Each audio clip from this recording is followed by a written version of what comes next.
How does it feel when you go to watch a course or you sit in a presentation and all the narrator or presenter does is read you the PowerPoint slides? It's awful. Nobody likes it. But more often than people want to admit, this is actually what happens. Interestingly, there doesn't seem to be a lot of research around if this is a bad way to present content. But we do know that your brain takes in auditory and visual information differently. Therefore, it's valuable to present each channel of information something different. When you present them both with the same information, it seems to be like white noise and the two cancel each other out. You don't actually take in either one. What happens to your body when you experience this? You get distracted, your mind wanders, you get tired, and after a short period of time, you check out and you no longer pay attention. Reading a PowerPoint to someone is essentially talking down to them. If you plan to just read what's on the screen to people, you're better served sending them the PowerPoint and letting them read it themselves. Then, call a meeting around getting feedback on the information you provided to them. How many times have you attended a meeting that could have been an email? This is a common way that happens. Teaching someone something involves presenting information to them, having them manipulate that new information in some way or challenge their existing information set, and then assimilating that information into something new. There's change and transformation involved. Reading a PowerPoint to someone just doesn't do that. Here's what happens when you read a screen to people. It sounds like you're reading a script, and because of that, there's a sameness that happens, and over time, it becomes monotonous and robotic. Take into account everything we've talked about in this chapter thus far. Passive writing, too many words, process steps, computer terminology. Are you wanting to cry yet? Because that presentation just sounds painful.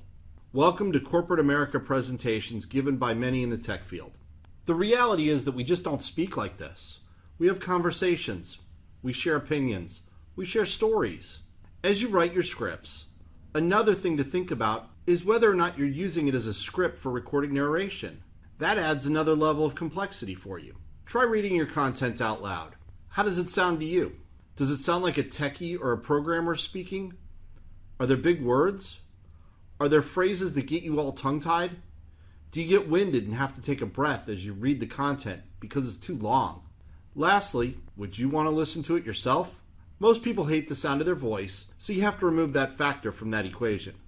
But all of this has an impact on how you write scripts. Let me share a brief story with you about how I've had to deal with this issue. I was working with a woman who was new to recording audio, and she was presenting some techie type material. I sat with her as she recorded her script. About midway through the content, I stopped her. I looked her dead in the face and said, "What are you saying? I don't understand or follow anything you just told me. You sound like a robot." She responded by trying to explain it to me as a normal person would speak. She even included an example situation of when this information is important. I then said to her, "Record that. I understand what you just told me. Scrap all that tech stuff and speak to me like a human." This was so impactful in her presentation style that she's become one of my favorite scriptwriters, audio narrators, and subject matter experts that I work with today. That's probably one of the best pieces of advice I can give to you. Just talk to people. Don't just speak to them. And that's where this meme comes back to the table. This is not talking to people. The same rule applies to long numbers, software navigation paths, street addresses, phone numbers, account numbers, and so on. Just ask yourself if there's a better way to present this material, and do that. Let's take a look at some examples of what I'm describing. Imagine you come to a screen and hear the narrator say, "In the field you see on the screen, type 479-362-1605. How does that sound to you? Does it sound weird? Can you even follow it?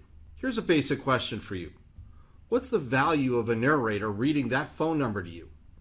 Is there even one? Personally, I would never read that number. I would put a reference on the screen with that phone number listed and say something along the lines of, "Type the number you see on the screen." This is much cleaner and easier to work with. Let's try a bullet list with 8 items. We've added 8 new fields on the customer information screen.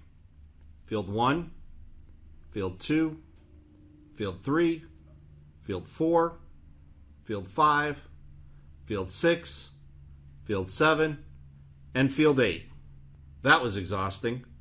I'm pretty sure it was for you too. I'm 100% sure you just wanted me to stop. What's a better way to address this? Can you think of one? What if I said, we've added 8 new fields to the customer information screen. I've listed them on the screen for you. And then I paused the screen and allowed you to read it. Then you can either click the next button, or I can just put a long enough pause on the video for you to read and then keep going.